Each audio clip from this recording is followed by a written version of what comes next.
begin this text by helping you to understand that when we go through life, there's always some journeys. If it isn't one journey, there's always another. We in something, we coming out of something, we headed to something. But life is full of journeys. Life is full of ups. Life is full of downs. Life is full of peaks. Life is full of valleys. But it is down when we're in the valley when we can really find Christ. And so in order for us to appreciate nothing but the blood of Jesus, we got to appreciate that Jesus was on a journey for our salvation. Somebody ought to say amen. So today, as I deal with this text, the journey to the cross for our salvation, part 1. Next Sunday will be part 2. Third Sunday, part 3. Fourth Sunday, part 4. So we can get to Resurrection Sunday on the first Sunday in April. For it says in John 1, and keep your Bibles open, keep your heads down. When I say look up, I got you. When I say look down, I want you back in the text. In John 1, verse 1, it says, in the beginning was the Word, and the Word was with God, and the Word Logos was God. He was with God in the beginning. Through him all things, without him nothing was made that has been made. So in him was life. And so then, in order for us to appreciate the life that was in Christ, Christ had to go on a journey for our salvation. That should make sense to you now. Stay in the text. When God created, he made something from nothing. Because we are created beings, we have no basis for pride. And as a result of that, remember that you exist only because God made you. That's the only reason. That's verse 3. And you have special gifts only because God gave them to you. That's in verse 3. With God, you are something valuable and unique. Apart from God, you are nothing. That's in verse 3. Nothing. And if you try to live without him, you will be abandoning the purpose for which you were made. That's in verse 3. So to understand that the journey to the cross for our salvation, follow with me to verse 1:14 now in John 1:14. For there it says in John 1:14 these words. The Word became flesh, the Logos, Jesus became flesh and made his dwelling among us. We have seen his glory, the glory of the one and only Son who came from the Father, full of grace and truth. The word Logos, Greek here, Logos, is a title for Jesus as a communicator and the revealer of God the Father. That's what the word Logos means. He communicating God and he's revealing God. So when it says in the beginning was the Word, it started in the beginning. Now, without me having to go all the way back to Genesis 3:15, you can make a mental note of that. But the journey began in the beginning when it says God created the heavens and the earth. God in his infinite wisdom had designed that Jesus would come to earth and a human found, yet all be divine, and he would be on a journey to save our sin-sick souls. Follow along with me here. So this journey to the cross for our salvation was revealed in Genesis 3:15. That's all I'm trying to tell you. For it says he would put enmity between thee and man. He would crush Satan's head. See, Satan is always on our backs. Satan is always on our tracks. Satan is always in our life. Satan is always around our home. Satan is always around our job. Satan is always trying to be in the church. Satan is always in our life. But Jesus said, I'm going to crush Satan's head. Let me give you an illustration here. You can't kill a snake without killing his head. You can cut him in half. He's going to swivel. He's going to keep on living. But if you don't hit that snake in the head, so Jesus had to hit the snake in the head, Satan, in order to free us from sin. And he had to go to the cross to do it. Watch the journey. Watch the journey. When you leave there are 7 signs about this journey that you need to be familiar with. The first sign, go to chapter 2 of John. Get there. Get your head down, get on it. The first sign of the 7 journeys was this one. Jesus turns water into wine. Now listen, here's what's going on here. Jesus has now got to do some things in order that people can see who Jesus is. First he said, I am the Word. In the beginning was the Word with God, and I was the Word. So since he is the Word, now let me prove to you that I am God. You got it? So the first thing he do is because he know in his divine plan that if they have a wedding at the Canaan of Galilee, people from the city will come there and be around him. So even though he had the conversation with his mother about the wine, Jesus knew that he was going to change those pots of water into wine. And Jesus knew that when he changed those pots of water into wine, somebody was going to see him. Now let me tell you something, just because they was Pharisees and just because they was Sadducees don't mean that they didn't go to the party. So when they had the party at the Canaan of Galilee, not only were the people there, but some of the religious leaders were there. So when Jesus changed that wine to water, which was the first sign for his journey to go to the cross for our salvation, some people got concerned.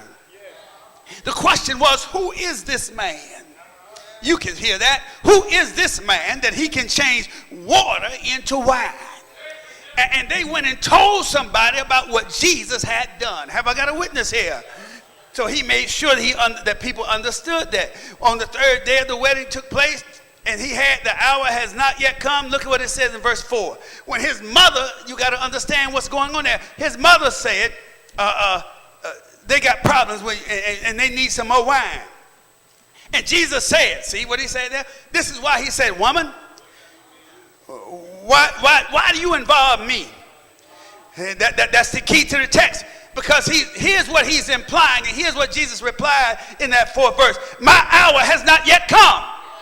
See, so he knew that he was going on a journey to the cross, but my hour hadn't showed up. But if I do this, y'all see what it's saying now here? So when I do this, people going to start talking. They're going to start. But he changed the water into the wine. And when he did that, this was in verse 11. It said, look at verse 11, John 11. Let me prove my point. What Jesus did here in Canaan of Galilee was the first of the signs. Now see that? See what John, that's why you got to read John. John telling you something. That was the first of the signs. There was 7. 7 mean what? Complete. So when he got to the 7th sign, he was on his way.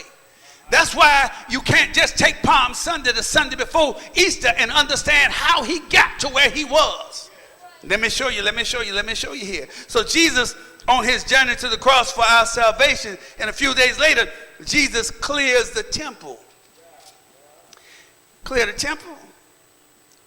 What you mean clear the temple? Look at John chapter 2, verse 13. Jesus encounters belief and unbelief from the people. Jesus clears the temple.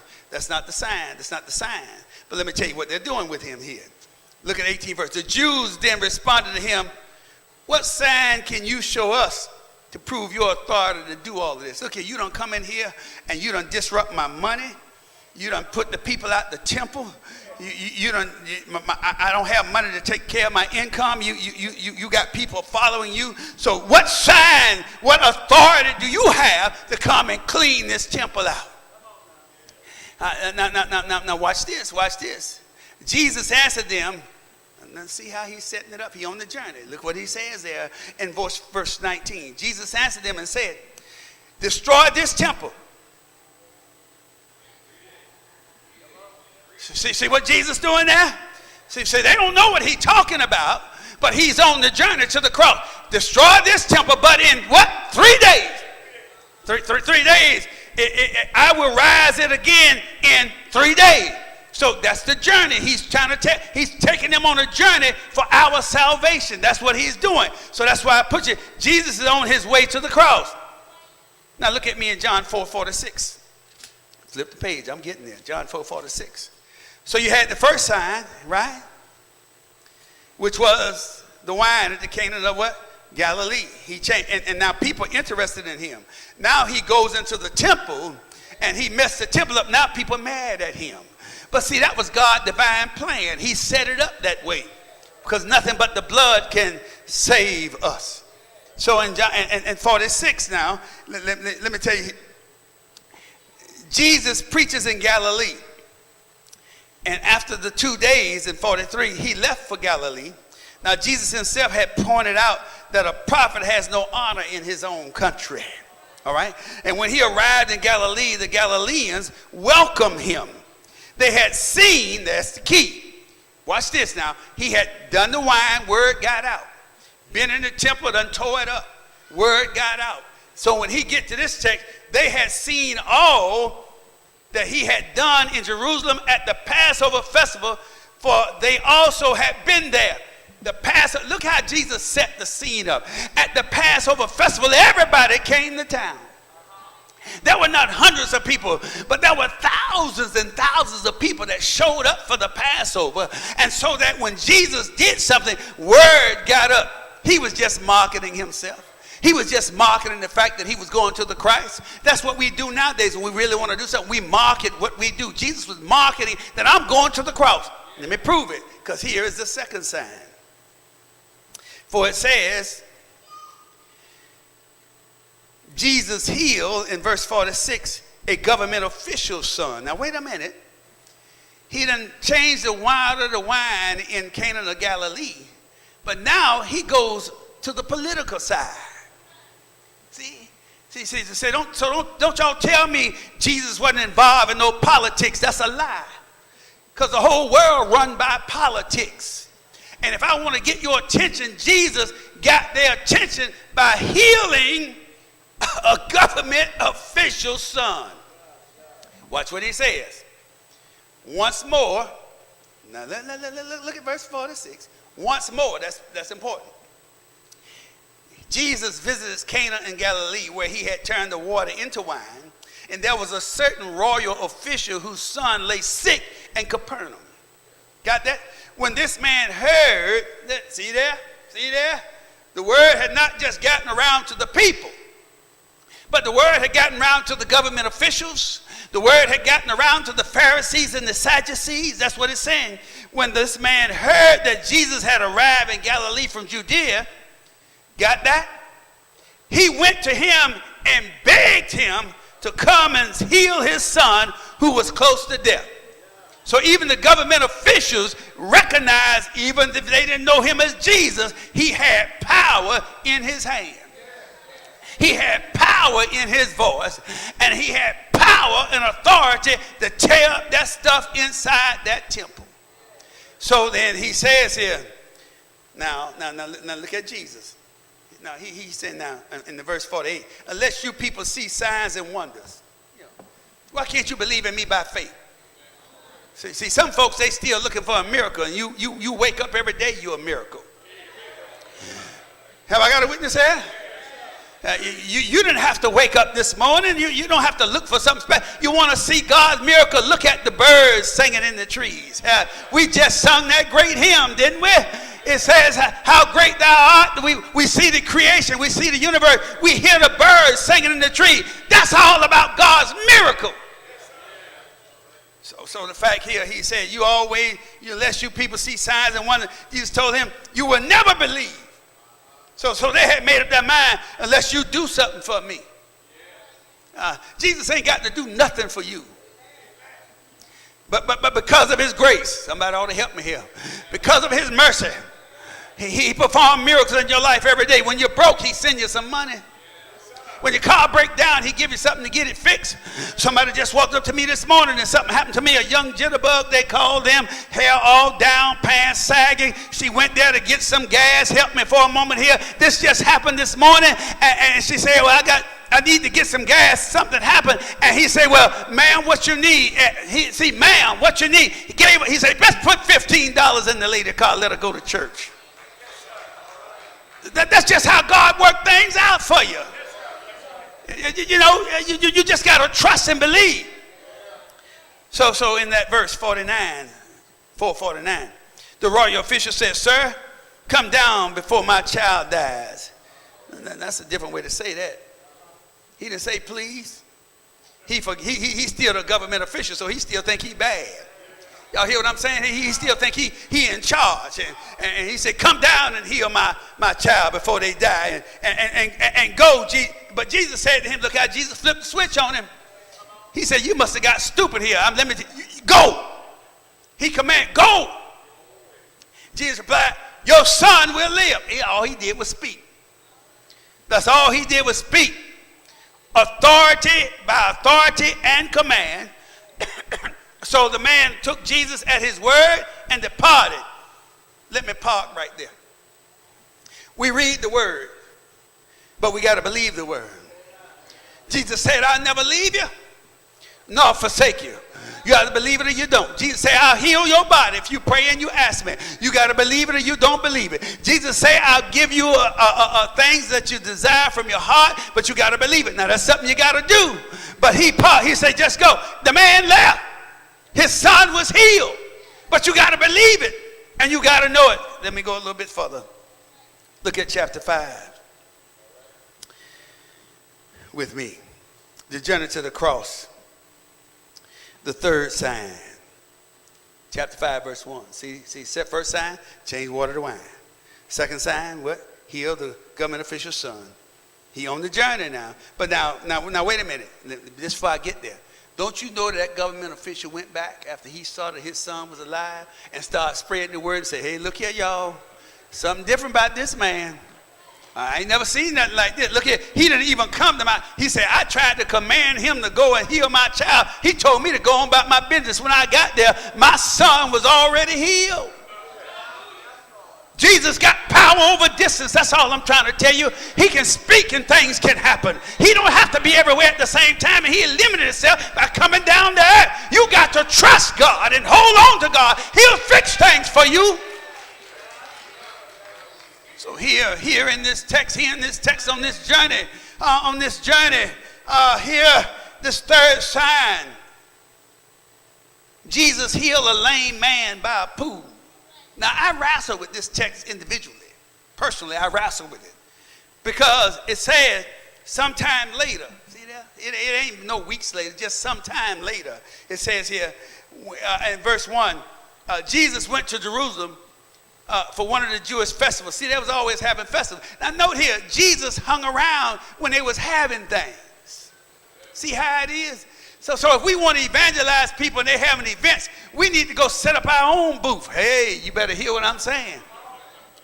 Just because they're having a festival out there and they dancing to the funk music, somebody need to hear about Jesus. Somebody need to have a booth there and pass out some stuff. I know you're going to boogaloo while you're out there, but just pass the journey out anyway. Y'all missed that one. Okay. Jesus heals a lame man by a pool. And then at this Jewish festival, now there in Jerusalem near the sheep gate, a pool, which is in Aramaic, is called Bethesda, and which is surrounded by 5 covered colonnades. Man, that made me flash back to my time at Kansas State, and this professor made me, I appreciate it now because I didn't know, I had to learn all these Roman columns and Greek columns and the colonnades and what all they meant. And I said, man, I'm a brother. I don't know nothing about all that. Now I appreciate it.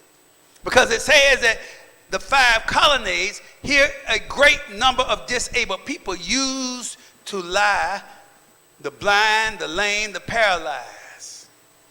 People that everybody else ignored. One who was there had been an invalid for 38 years. Now that's where I wrestle with the text. Jesus and God and his divine plan had set it up where he would be there for the 38 years, so when he arrived he could hook him up.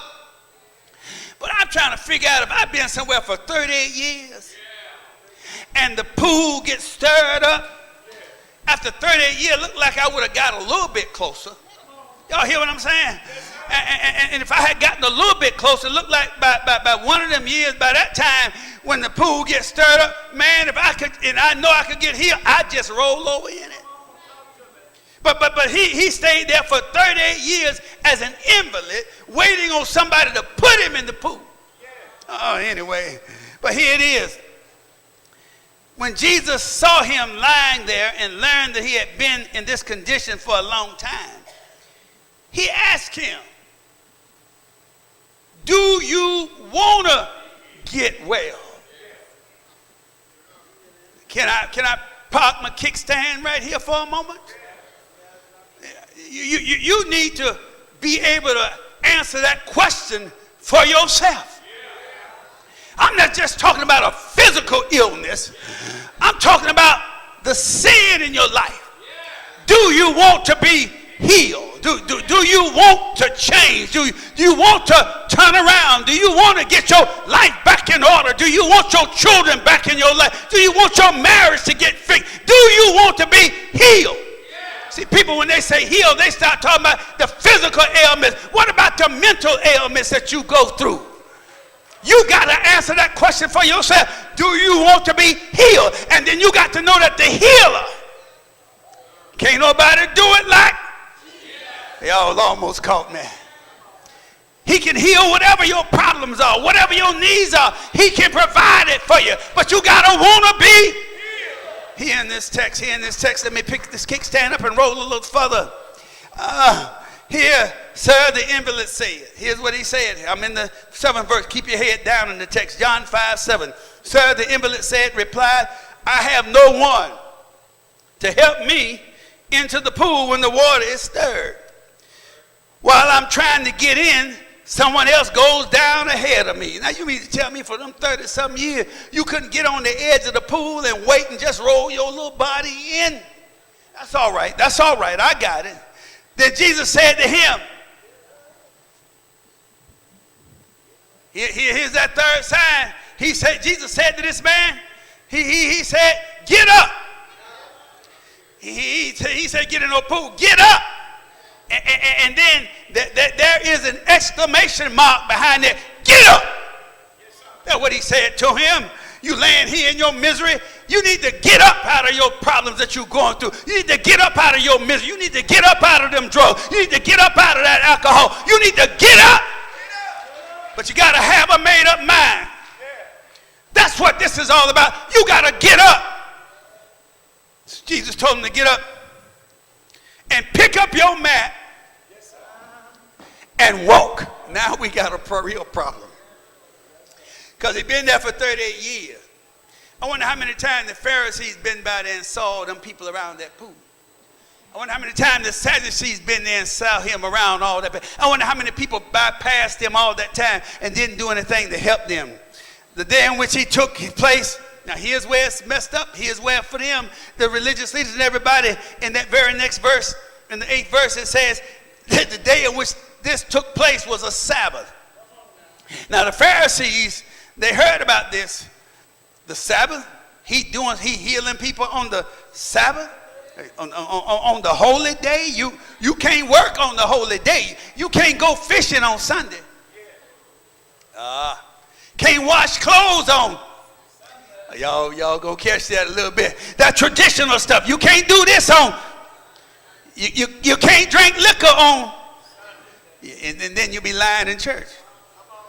Because y'all used to ride down to the line. I used to see some of y'all. I just didn't know you.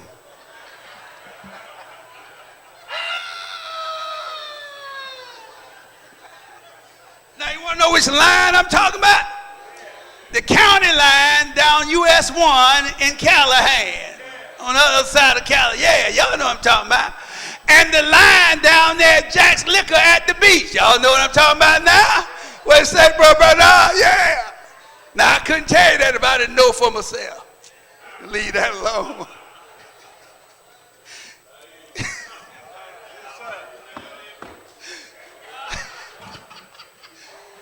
I'm on the third sign. Third sign here. Now, here's the problem that arises out of him picking up the mat and walking. There in that verse in the 14th verse, later Jesus found him in the temple. Now, he had sense enough to go to the temple. Now let me park my kickstand there. People get healed. You be in the hospital. Call me to come see you. Call the deacons to come see you. You get healed. You get out of the hospital, and you don't have sense enough to come back to church.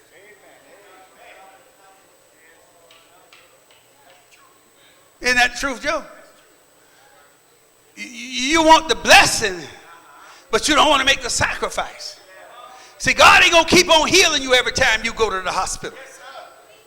If you don't give him some of your time, he just ain't going to do it. I'm just trying to let you know that. So that's it. See, you are well again. Stop sin. Jesus later found him at the temple and said to him, you see, I wasn't just saying that because I know what the text is going to say. He said, see, you are well again. Stop sinning or something worse will happen to you. That's all I would say. That's what the text says. He said, you can't keep on doing that stuff. Brother Buckman and I was in a class. I remember when it's been a while, maybe a year or so ago, and Brother Buckman was talking, we was saying, he said, Pastor, can they keep on doing that stuff? No, Buckman, you know they can't keep on doing that stuff. There it is right there.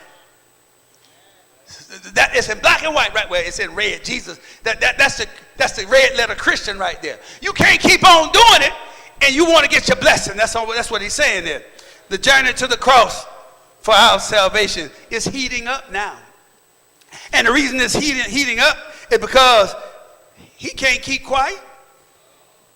He can't. Look here, man, I've been laying down for 38 years. This man came along, told me to get up, pick up my mat. Man, he done ran everywhere telling everybody what's happening to him.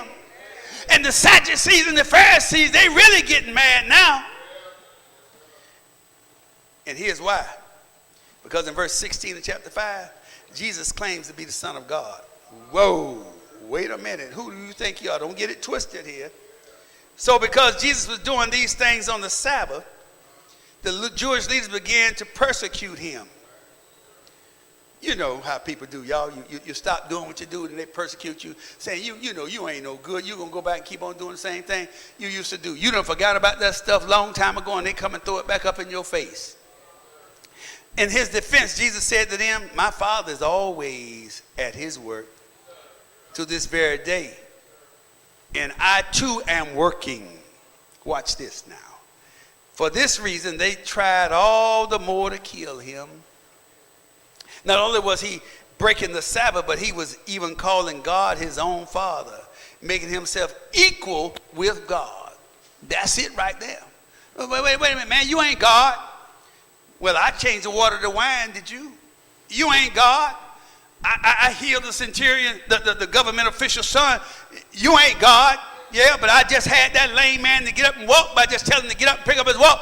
You ain't God. Well, if I ain't God, I just told you I am God. Well, that takes us to the fourth sign. Only three more to go after this. The fourth sign is found in chapter 6. Look down. Y'all in chapter 6? Amen. The fourth sign is when Jesus feed the 5,000. Now, if he didn't have a big congregation before, he got one now. And not only do he have that, but he had the 5,000 men plus the women and the children. But something happens here that I want to let you know that the trustee messed up. And the deacons got indignant. They in the church now. They in the church. They in the church. This church. Listen to what they said. Listen to what they said. People had heard that Jesus was going around to the other side. And when they heard that Jesus was going around to the other side with all the people, they wanted to see Jesus for themselves because they had heard about the lame man walking. They had heard about the government official's son being healed. And they had heard about Jesus changing the water into wine. So they said, look here, man, I need some help. So Jesus sanctioned a vacation. They went to the other side. The people followed around to catch up with Jesus, and they were hungry, which tells you the priority when it comes to dealing with people. We got to feed them physical food before we can feed them spiritual food. Now, in Northeast Florida alone, there are 800,000 people who are hungry. That's statistically a fact, and from 2017. So here they go. They go around to the other side, and they tired. They already been out 2 by 2, and they tired. And they say, Jesus, the deacons of the church said, send them away. They're not members of us. Yeah, what it said in text. You just got to read it. Y'all read it when you get a chance. Then the trustee said,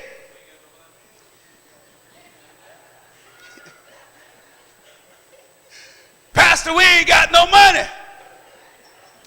And the reason they didn't have no money, because they had stole the money.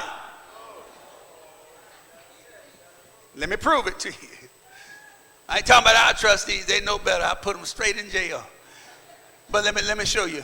Let me show you what I'm talking about. I bet you they in TV watching this. There's TV back there. They heard that one, Brother Bernard. When Jesus looked and saw the great crowd coming towards him, he said to Philip, where shall we buy bread for these people? He asked this only to test him. That's all he was doing. Jesus knew what he was going to do. For he already had in mind what he was going to do. That's what the text said. Jesus knew what he wanted to do. And Philip answered in the 7th verse, it would take more than a half a year's wages to buy enough bread to each one to have a bite. Anybody ask you how much money it would take?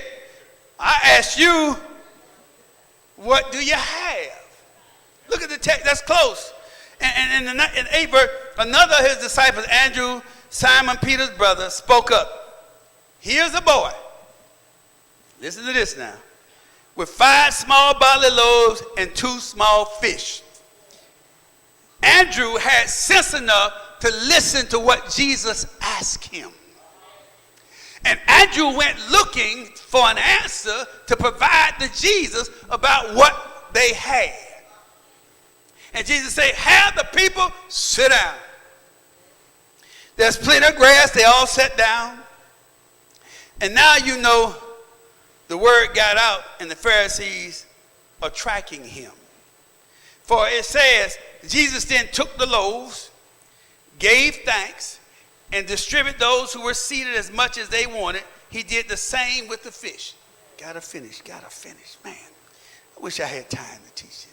When they had all they had enough to eat, he said to his disciples, gather the pieces that are left over. Let nothing be wasted. And they gathered and filled 12 baskets with the pieces of the 5 barley loaves left over by those who had eaten. But now Jesus kind of got a little mad at him before I hit that 7th sign, the 5th sign. When you go to Mark, because you got to understand the parallel text, Mark, Brother Barker, told them, Jesus told them in Mark, he said, he got mad at them because they didn't have faith. He said, have you been with me so long that you still don't believe that I'm the Son of God or who I am? And you've seen all these signs. You've seen me change water to wine. You've seen me heal this man at the pool. You've seen me heal the government official's son. And you still asking me? Jesus got mad at him. Went up to the mountain and said, it was 3 o'clock in the morning, everybody. Y'all get in the boat and go on to the other side. So since you didn't believe me before, I'm going to make sure you get something to believe in me now. So when they went to the other side, God caused a storm to brew up on the water. Y'all hear what I'm saying? And when the storm brew up, there was about 2 or 3 miles, and when the storm came up, the water was turning over in the boat, and it was going up and down and rocking. I don't know whether y'all ever been in a storm in a boat, but it ain't nothing to play with. Hallelujah. I don't care how big them cruise ships are. Them storms come, boy, it will get your undivided attention. At any rate, God got their undivided attention, and while they were in the boat, 5th side, Jesus come walking on the water. Now, if he didn't get their attention before, Sister Jackson, he walking on water. And because they were so fearful and they saw Jesus coming, it said it looked like a ghost. That's what they said, Brother Brown. I said it looked like, here come Jesus walking on the water, and he looked like a ghost. But Peter, knowing how Peter is, Peter said, God, if that's you, let me get out the boat and walk on the water too. Now, Peter got out the boat, and one of them waves came up over Peter, and Peter said, Lord, have mercy on me. He took his eyes off Jesus. Can I park my kickstand there for a moment? One of our problems that we go through in life, when times come, when peaks and valleys show up in our life, difficulties, circumstances, and situations, when we get ill, we take our eyes off Jesus. You can't take your eyes off Jesus. Not once you come to know him. You got to keep your eye. I don't care what happened. I don't care whether cancer show up. I don't care whether you got diabetes. I don't care whether you got a headache. I don't care whether your children mess up. You keep your eye. And when you keep your eyes on He'll fix things for you. Say, thank God for grace, because when Peter sank down in the water, Jesus picked him up, put his little happy butt back in that boat.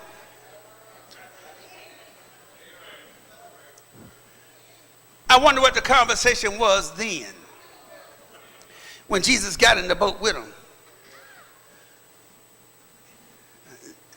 Let me do this. Did I get y'all attention this time? I just fed 5,000 plus the men, women, and children. Did I get y'all attention this time? I healed a man at the pool. Did I get y'all attention this time? Let me park my kick scan again. See, that's what Jesus do to all of us. That's what God do to us. See, when we don't want to do right and we don't have our faith and we don't walk by faith and we don't walk by, instead of walking by faith, we walk by sight. You know what Jesus do? He come and get your undivided attention. Because if he wants you and you're his child, he wants you to believe in him. And since he wants you to believe in him and you faith, he say, let me get your attention. Let me put your butt in the hospital. Let me let you lay on your back so you can look up for a moment. Y'all hear what I'm saying? Let me send you to the doctor for a little while and get some bad news. Have I got a witness here? You think, let me get your attention so you know that I'm God, and besides me, there is none other. I'm a jealous God. I don't want you worshiping your cars. I don't want you worshiping your home. I don't want you worshiping your children. Worship me and me alone. So then, the fifth sign, Jesus walked on water. Go with me to chapter 9. Jesus is on the journey to the cross. I'm almost there. He gonna get there.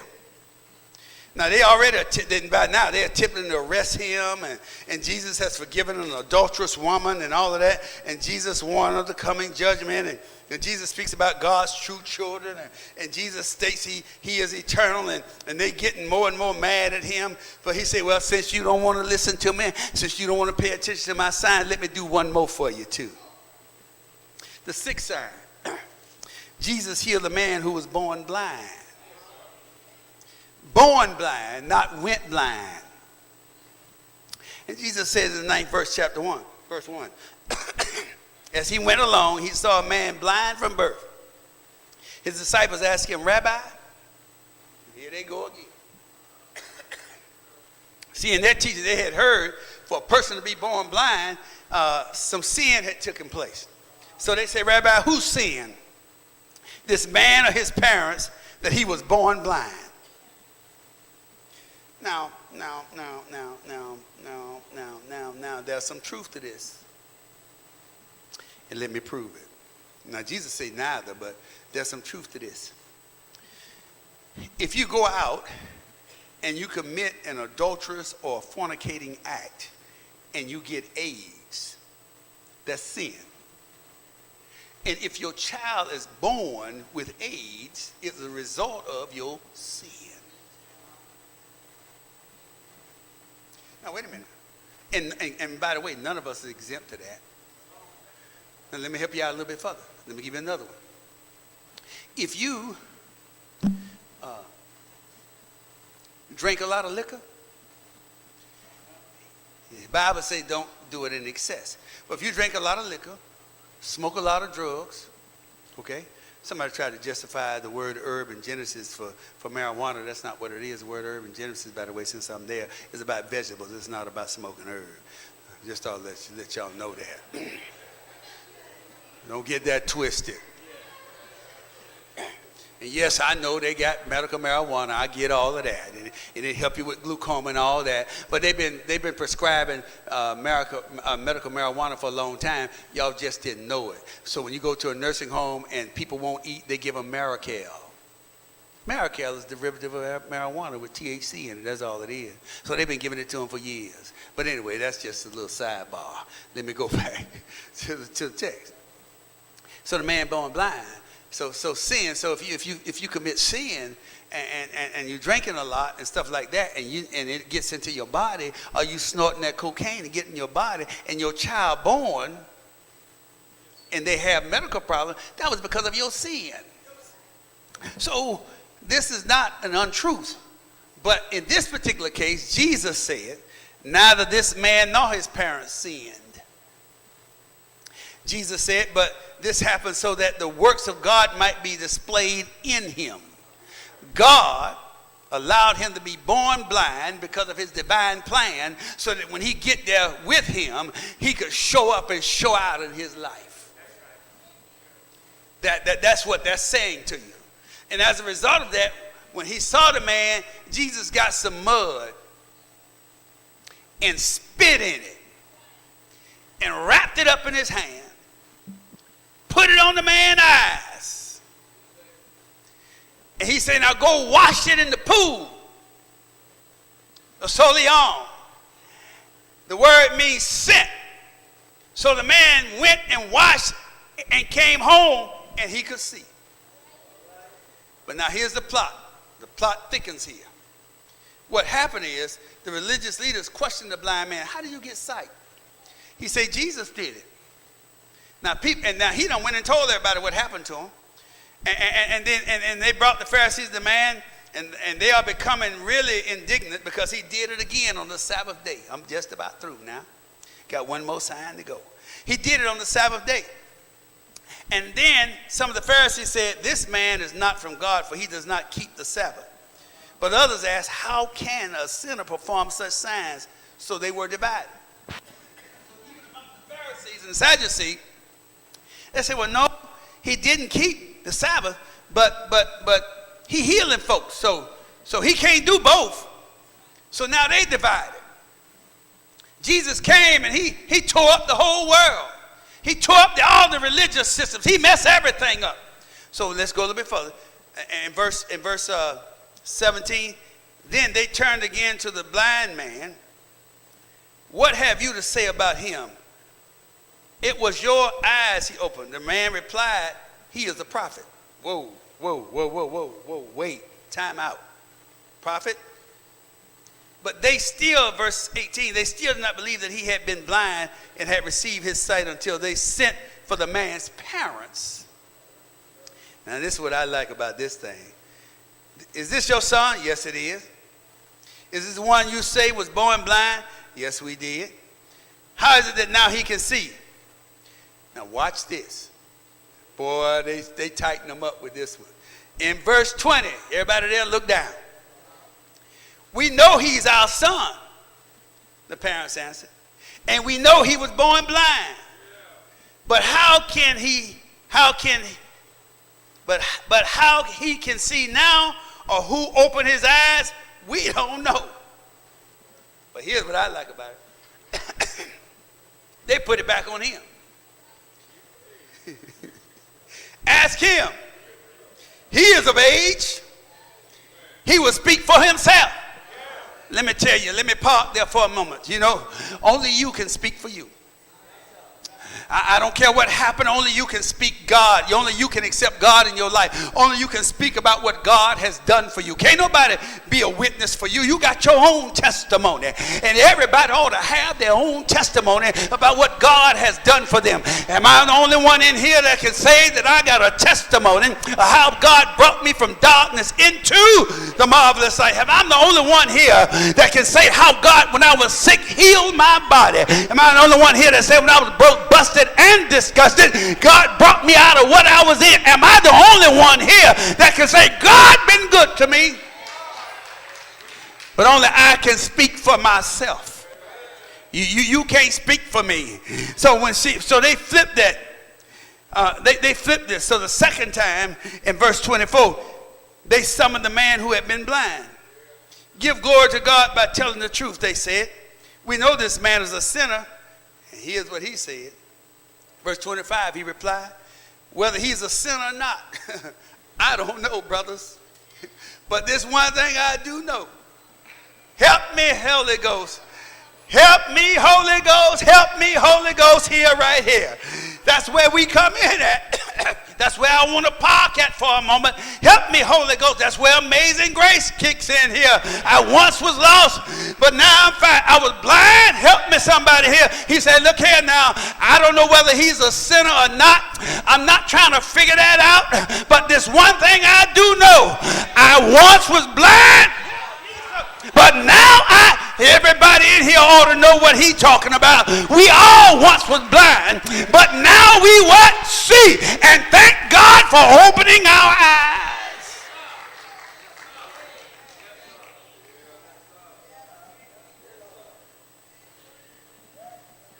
So when you get saved, now here's what really messed him up. In verse 27, he answered, I have told you already, and you did not listen. He done got bold for Christ now. Y'all didn't listen to me.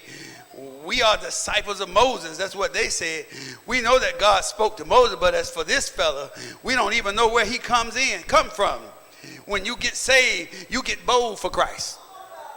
When you get saved, you'll tell somebody about Christ. When you get saved, you'll get a testimony and tell people about what God has done for you. Am I right about that? To this, they replied, you were stepped in sin at birth. How dare? And here's what he did. See what he doing? He done flipped the script on them. He lecturing them.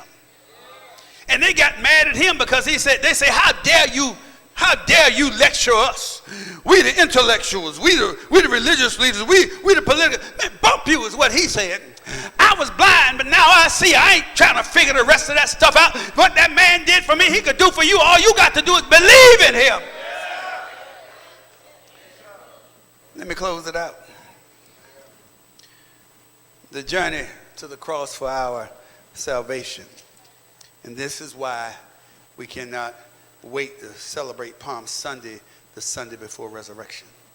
Because the last thing that Jesus did before he marched into Jerusalem is this sign here. In chapter 11, go there for me.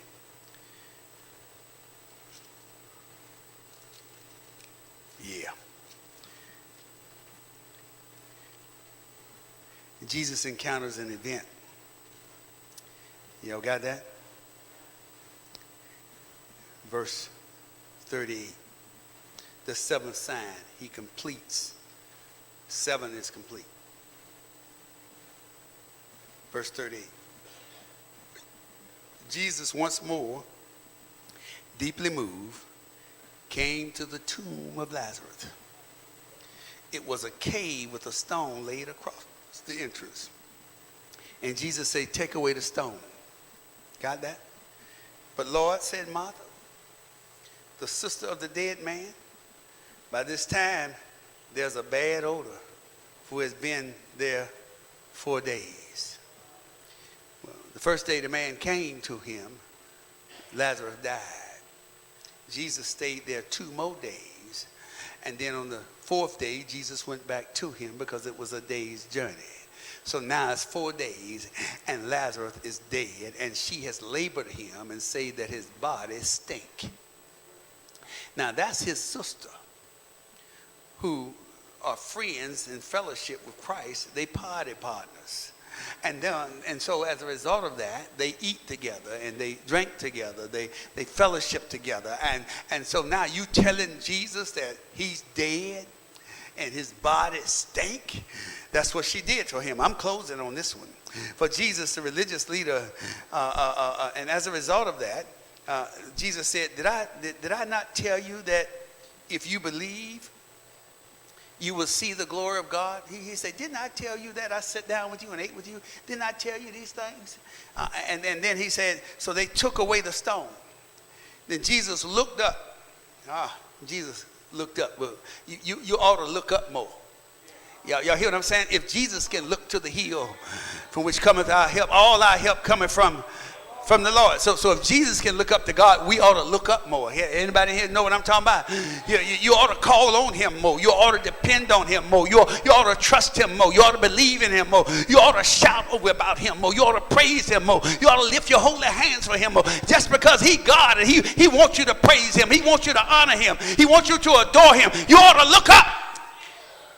Sometimes you ain't got to say that. Just look up. And think about what he can do for you. Look up and honor him, and he'll send something down to move you from where you are to where you need to go. So Jesus looked up. And after Jesus looked up, he said, Father, I thank you that you have heard me. I knew that you always hear me, but I said this for the benefit of the people standing here, that they may believe that you sent me. And when he had said this, Jesus called in a loud voice, Lazarus! Lazarus! Come out of there! Thank God for calling Lazarus. The old Puritan preacher said a long time ago, if he'd have just said, come forth, everybody would have got up out of that grave. But he called Lazarus. He been calling some of y'all from your grave. Come on to me. Some of you may not know God like you should have said, come on to me and let me give you life and give it to you more abundantly. Lazarus, come out. I don't know what Lazarus went through, but I like to say he shook off of whatever he had on him. Life came back into him. His body got right, and Lazarus walked out. He went in there in grave clothes and walked out of there in Holy Ghost clothes. Help me, somebody. But now here's the problem. Here's the problem. That was the final sign that took Jesus over the hump. And the religious leaders said at this time, look here, we can't have this no more. This man got to die. And on the journey to the cross for our salvation. He said, well, look here, I already know you want to kill me. I've been going back and forth, and I've been doing what God told me to do, and you can't stop me. But here, let me help you kill me. That's how good I feel about it. So it says that the woman anointed Jesus with the perfume, and show you how he set it up over there in the 12th verse. It said a woman anoints Jesus with perfume, and Judas, the disciple that betrayed him, got mad at him and said, look here, man, we ain't got time to waste no perfume on you. You know how much money that perfume could get? It's in the text there. And Judas has said he did that because he had been robbing from the treasurer. He was the treasurer for the church, and he had been robbing money from the treasurer. And here's what it said here. I want to remind you of what your grandmama and them told you. I want to remind you of what your mama and them been telling you over the years. They said, if you steal, you'll kill. So here it is right there. Judas been stealing, and as a result of him stealing, he's the same man that betrayed Jesus that led to his death. Have I got a witness up in here? So as a result of that 12th verse, Jesus said, well, look here, you don't have to look for me no more. I'm going to show you how big and how bad I am for Christ, for God. He said, here's what I'm going to do. Go get me that donkey down there. And when you get that donkey, bring it to me in that coat and let me get on it. And because of all the people and the thousands of people know what I've been doing for people, I'm going to march right into Jerusalem. I'm not worried about no Pharisees. I'm not worried about no Sadducees. I'm not worried about dying. I got to go spill my blood on the cross. I heard the choir say it was nothing but the blood. Tell me that Jesus got up on the coat and started going into Jerusalem, and the people took the palms and laid it down in front of him. Anybody here know that story? Said that when Jesus was coming in, Hosanna, yeah, Lord, Hosanna, they were shouting for the Lord to come on in, but some of the same people that were shouting for him on one side was on the other side going to kill him. I stopped by to tell you that Jesus was on a journey for our salvation, and it wasn't just with the Palm Sunday, it was all the signs that he did to get himself in the position to march on into Jerusalem. I stopped by to tell you he had to go up in there. Have I got a witness here? And he said, and he knew, and he didn't really want to do it, but he said, not my will, but thy will be done. Anybody here know if it had not been for the Lord on your side, if it had not been for all the signs, if it had not been God willing to follow the Father, if it had not been him marching into Jerusalem and he died, hey, didn't he die? But before he died, they whipped on my Jesus all night long. Before he died, they spit on my Jesus. Before he died, they put him in a red coat. But before he died, he said, I'm going to do the will of my Father. I stopped by to ask you a question. Are you ready to do the will of the Father? If you're ready, say yeah. Yeah. They took my Jesus, and after lying on him after beating on him, they took my Jesus and they marched him through a hill called Golgotha Hill, put nails in his hand and stuck nails in his feet, put him up on the cross, and he died all for my sins. He died, and when he died, they put him in a tomb. But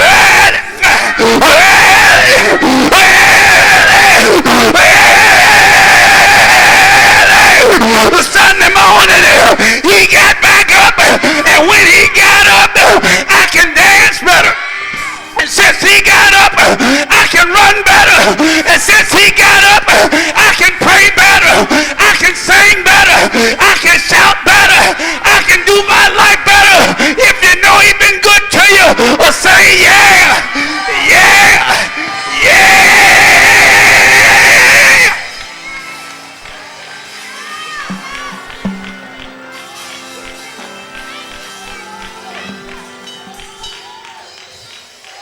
You got the journey.